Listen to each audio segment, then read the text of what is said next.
éco-souverainiste des pays de la Confédération AES et du panafricanisme, Dr Franklin Nyamsi et 3 de ses collaborateurs, membres du collectif des avocats de l'Institut de l'Afrique des Libertés, basé à Bamako, au Mali, et avec lesquels ils partagent la même idéologie, sont à Niamey. Ce jour 9 avril, ils ont été reçus par le général d'armée Abdraman Chani, président de la République, chef de l'État.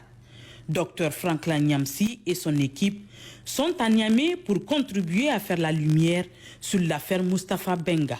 le jeune Nigérien qui a trouvé la mort en septembre 2023 à l'ambassade de France au Niger. Un procès est engagé pour que justice soit rendue à Mustapha Benga et sa veuve, sa famille, qui ont mandaté, tout comme l'État du Niger, le collectif d'avocats de l'Institut de l'Afrique des Libertés dans cette affaire, compte qu'à partir de cet instant, cette logique criminelle et abominable s'inverse, que les puissances étrangères n'aient plus le droit d'ôter gratuitement la vie des Africains dans leur propre territoire. Enfin, je voudrais dire que nous sommes des Africains. Être au Niger, c'est être chez nous. C'est une manière pour nous de manifester notre soutien, notre solidarité permanente aux populations de notre continent. Les drames comme celui de Fambita ont blessé notre conscience. Et il est hors de question que nous,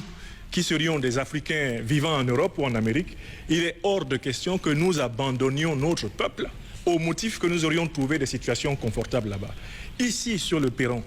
de ce glorieux palais de la nation nigérienne, je lance un appel à toutes les intellectuels, à tous les intellectuels africains, que ce soit du Niger, de tout le continent et des diasporas, afin qu'ils se joignent à nous